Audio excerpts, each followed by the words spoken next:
Shalom, welcome to the Jewish View. My name is Rabbi Nachman Simon with the Chabad House of Delmer, and we have a very special guest with us today, Lauren Yokèd. Lauren, welcome to the Jewish View. Thank you so much for having me. You know, you actually are in charge of a very, very super interesting organization, which I'm glad you're on the Jewish View, because tell you the truth, before I met you, I didn't even know about it, and I'm supposed to be a rabbi and knowing about the Jewish things. But you're in charge of the American Friends of Leket Israel, the National Food Bank. Correct. So tell us really about the organization, how it came about, and what its purpose is. Sure. So Leket Israel is Israel's national food bank and food rescue organization. We're an umbrella organization, so we are collecting millions of pounds of fresh rescued food, and then we're redistributing them free of charge to about 200 nonprofits all across Israel, and they are then taking that food and providing it to about 200,000 needy Israelis each week. And we were started back in 2003. Our founder, Joseph Gittler, who is from the New York area, made Aliyah and moved to Ra'anana, which is a suburb north of Tel Aviv, and right away he was really appalled by what he saw in terms of poverty in Israel, and it really motivated him to act and to do something. That's interesting because I equate it to America, and I know that, our organization, Chabad of Delmar, Bethlehem Chabad, runs a kosher pantry. And I'll tell you honestly, when I was a kid, I was just upper middle class in Chicago. You don't think of Jews being hungry. You see, there's poor people in the world or in the United States. But even then, even in the United States, think there's so much food and so much abundance. What, people don't have what to eat? You just think that's like maybe a third world country in the middle of Africa, right? Those kind of people, there are poor countries in the world, but United States, and you almost think like that in Israel also, which obviously economically they're not as well off as America, but they do grow, Jaffa oranges, and then you read about how they're growing things in greenhouses, and then, it's a little bit appalling. They say, well, some people don't have even enough to eat. It's a huge, huge problem in Israel. About a quarter of the population are living below the poverty line. Really? And at the same time, between 35 and 40% of all the food produced in the country is going right into the garbage, being wasted, ending up in a landfill. And it's just completely needless. Again, I equate that with the United States. I was also amazed. It's almost the same Similar, kind of yes. numbers. Mhm. And I don't, and maybe it's economical why they do that. Absolutely. I mean, just because to keep the prices inflated. Maybe It's all economics, yes, unfortunately. And in terms of the produce, you might have a fruit that's, let's say, too big or too small for a marketplace. There's absolutely nothing wrong with it, of course. It could be a little bit misshapen, all kinds of different reasons. But when that happens, the farmer will make a decision, does he or she want to send the crew out to go and pick that produce? And oftentimes they'll just plow it back under or let it rot in the fields. So when they call us, we come in, and it's a mutually beneficial relationship. Clean up the place. Yeah, I mean, there's always a cost for food removal. So for them to get rid of it, they incur a cost. So if we come in, we're taking it off their hands. And of course, they're thrilled to know that it's going to go to feed someone in need. It's a win-win. I had firsthand experience. I was at a farm just being a supervisor, and they had extra cabbage, literally a silo, not just you think a few things around, a silo. And he says, well, they didn't want it, the distributor didn't want it anymore. He says, Rabbi, you want it? And I'll give it to you. And, what am I going to do? First of all, that's what I'm saying, transportation. You need a semi-truck. Absolutely. And then where are you going to bring it? Here I am in the middle of New York. Well, poor people take it off. So it becomes, that's what I was going to say, a very logistic problem. Like you're saying, somebody has to pick it, somebody has to transport it.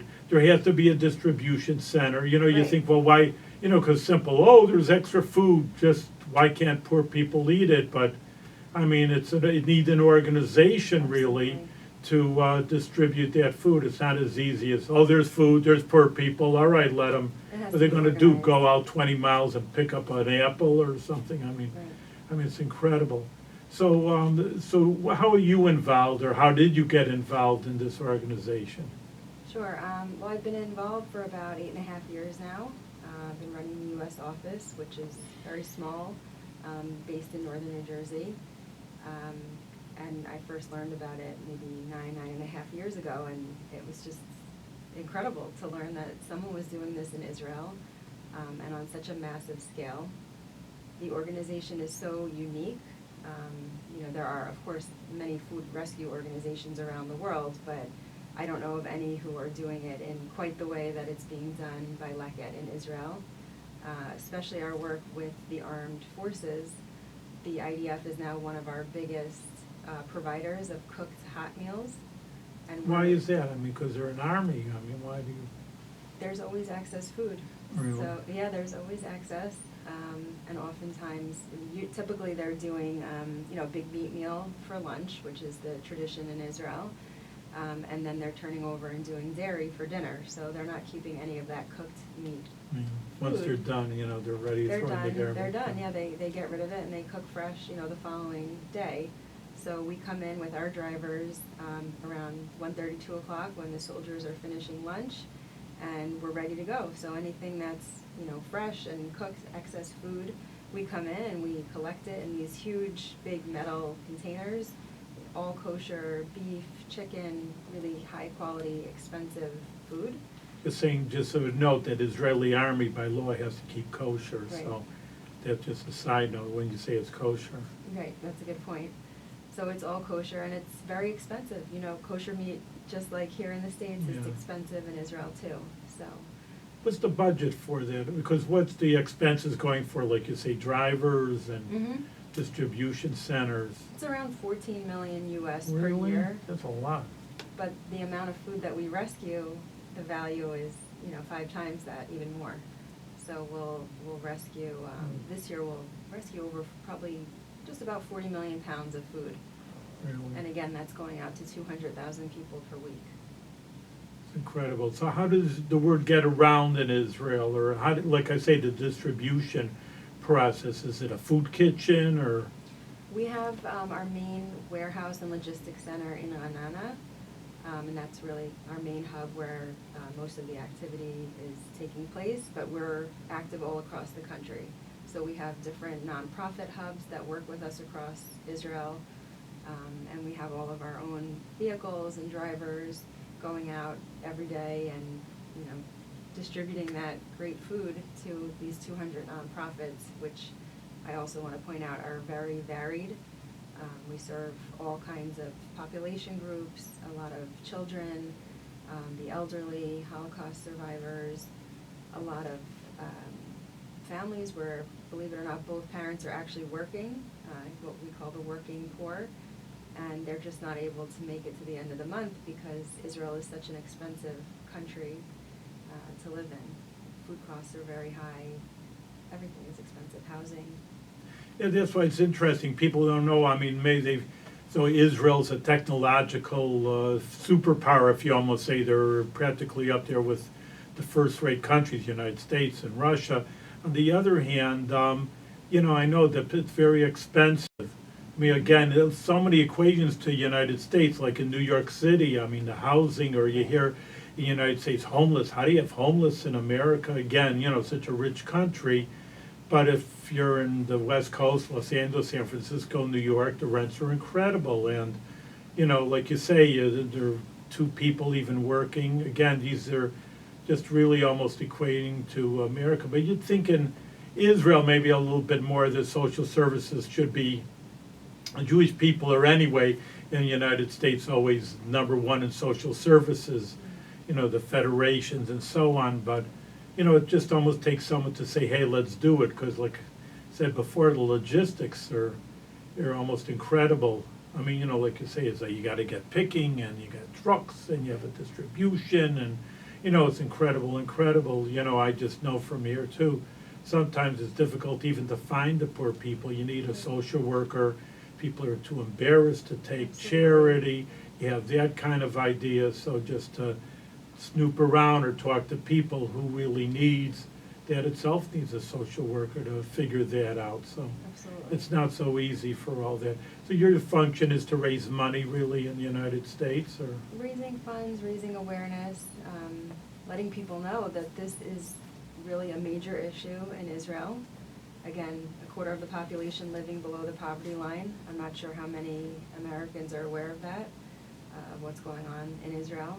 While again, at the same time, over 35% of all the food is going in the garbage. So we're trying to let people know, there's a really logical solution for this.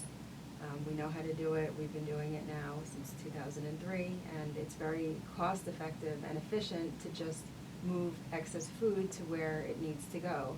Because every time you produce food, it's not just, or every time you throw away food, I should say, you're not just throwing out the food, but you're throwing out all the water that went into it, the fertilizer, pesticide, it's just all being wasted, so. It's interesting, I always tell the story.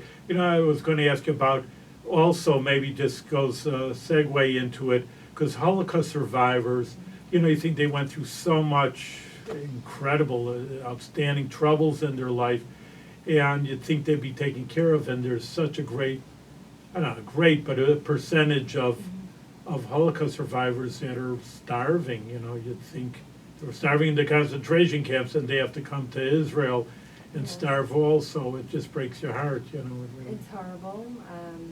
In terms of the needy that we serve overall and the general population in need in Israel, thank goodness we're not at a point where people are literally starving to death. It's not that type of country you mentioned before, Africa, where unfortunately people have become almost accepting of that. It's certainly not acceptable, but in Israel, the main issue is really food insecurity. So, the Holocaust survivors that we serve, the elderly, other vulnerable population groups, they're not starving, thank goodness, but there's a real problem with people not knowing where their next meal will come from, or eating a very small meal, rationing the food. Of course, the same with medication, especially in the elderly population. There's just not enough money, unfortunately, to make it to the end of the month. So they're really struggling, and they need our support. Yeah, I know I tell a story from my yeshiva rabbinical school days, and Americans, like you say, like you say, just even the farmers, oh, extra food. When we extra food, my parents would say, finish, if you took it, finish it. And I remember, a lot of times these students, you could see them everywhere, even at SUNY, they take so much, because there's so much in America, and they leave half their plate. Okay, I'm done. And I remember there was a Holocaust survivor who used to clean up afterwards, and the yeshiva, and you'd have to throw, like you say, the food on the plate, throw it in the garbage can, but it's still, good food, a piece of bread. He said, he said in Yiddish, because New Yiddish, Americana Chazerim, American pigs, because it just meant so much. I mean, a little food for him. Right, but it all adds up. Like that, he couldn't take it. But I also, I see people wasting, or kids wasting. You took food, and what are you gonna do, throw it in the can over here, We have to teach our kids when they're young. That's really one of the solutions, because we have this culture of abundance, and if we go into a buffet at, 8:45 and it's supposed to close at 9, we expect it to be just as full at 8:45 as 6 o'clock when it opened. Yeah. And that's the problem. We have to learn, a little bit more to be careful and not waste as much. It says that, again, you talk about the abundance, it says it's a Gemara, it's like 2,000 years old, and who's considered rich if they can have like fruit, the food all year round. Because usually if you're poor, you have an apple when it's apple harvest, Right. and you have spring food and something like that. And like you go to a store, you can have an apple all year round, and orange all year round. It's like that's the idea of riches. So, and kids grow up that way, don't appreciate it. Right. But also, like you say with the social services, people have to realize that there are poor people. You grow up in a suburb, and I think, again, I'm almost at fault too. Who doesn't have food? Everybody has food. But, there's always people, you talk about Israel, And people do even ask us as rabbis, I have extra time, I'm retired, but I'm still healthy, but I really want to do something for Israel and, maybe to volunteer. You take volunteers, I mean, A if lot someone of comes for a volunteers. month or 2 months or whatever. We actually have about 50,000 volunteers per Really? year. Yes. That's a lot. It's a lot of volunteers, and they're coming from all over the world. Most of them will come to our fields for an hour or two, and they'll pick fresh produce, which will then, of course, go out to feed the needy. Some people will come to our warehouse in Ra'anana, and they will sort and pack the produce to get it ready to go out to the nonprofits. So we have a lot of good opportunities. If anyone is planning a trip to Israel, either for the Chagim, or if they're coming for a bar bat mitzvah celebration, or really anything, we'd be happy to accommodate them and welcome them to the organization. Yeah, more and more, I know, even it's interesting, because we do have a kosher pantry here, and schools or camps come up to Albany and they say they do want to teach their kids how to volunteer. So there is this sense of you have to help other people. You can't just think of yourself and your school and young people. And like you say, if you train them when they're young, Absolutely. there's people that have needs, then it'll be in their conscience. And then they grow older and they have means, or they maybe take off a summer to volunteer. Hey, there are people with means, with that could help and volunteer. And, we always say that it's just like whatever you do for someone else. It actually says that, even it's a Gemara, like always quoting the Gemaras, more than the balabas, the homeowner, does for the poor person does for the homeowner. Really, it's in one way, it's on a spiritual level, because you gave charity and God's going to help you, and you'd rather have God helping you than any person. But in even a psychological point, people come back from volunteering, and all right, they obviously it's nice that they gave some food to somebody, but they're just so satisfied, fulfilled in their lives. Sometimes they say it's the highlight of Absolutely. my I hear that a year lot. and my life, that I could see, people came and they didn't have what to eat, and I gave them what to eat. So you have a regular job or whatever you do, and here it's I think they do more. That's what I say, and we constantly see that the volunteers get more out of it Absolutely. than in the people that they're even serving. I So that's an completely important. agree. We hear that a lot, and people can get involved here in the States too if they're interested. How would that be? Just tell us maybe how to get a hold of you, or Sure. or the organization. Sure. Well, first of all, our website is www.leket.org/en if you're looking for us in the States. If you can see this, I'll hold Oh, up thank your you. flyer, but I don't know if it's going to show up on the screen so well, but all right. But it's www.leket.org/en. Anyone can reach out to me personally. Lauren, that's LAUREN, @leket.us, so LEKET.us. And you can reach out if you're interested in volunteering in Israel, if you'd like to get involved here in the States, which is, maybe bringing someone from Leket into your community, to host a small event, to do a presentation in a synagogue or a school. And of course, one thing that we need is funds to keep the organization moving, to keep our trucks on the road, to make sure we have enough drivers and staff in Israel to do all of this important work. And at that same website, you can make a contribution. Each dollar that we receive provides about 7 pounds of fresh produce for someone in need. So it's really, again, very cost-effective and efficient to rescue food and provide it to someone who needs it, as opposed to purchasing food, that repurchasing food or purchasing new food. So.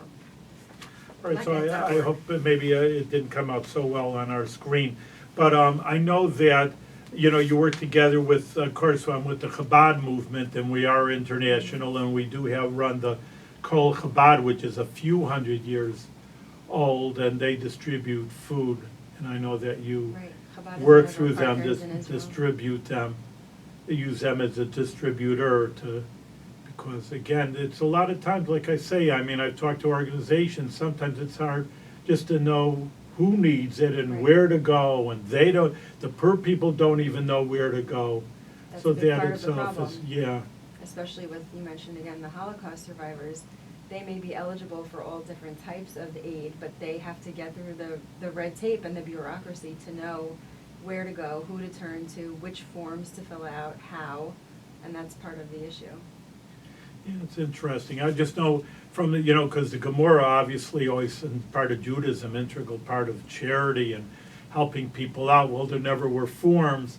You just hope that someone just shows up and says, hey, I need Right. food. I mean, it's a terrible sin to take food and you don't need it. Right. Well, some of the organizations we work with, that's their policy. It's, completely open door and anyone can just come in. And those nonprofit managers, they know who's coming in. They know that the people who are coming in really need it and are depending on them and are not taking advantage of anyone's goodwill. Sometimes the recipients are referred by the local municipality, so it just depends on the structure. It's interesting. Again, I know more of my charity from the Gomorrah, but it just seems a smaller community, who's who.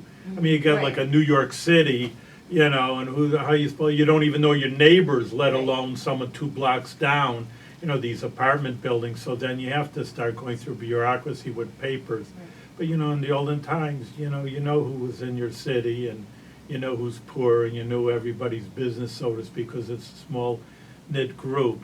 But, unfortunately, sometimes, I know sometimes that's what they even say with the homeless, they just don't know how to use the facilities that's Right, that already offered to exist. them. But, Mhm. again, one of my other things besides the charity and the kosher pantry is to go to prisons.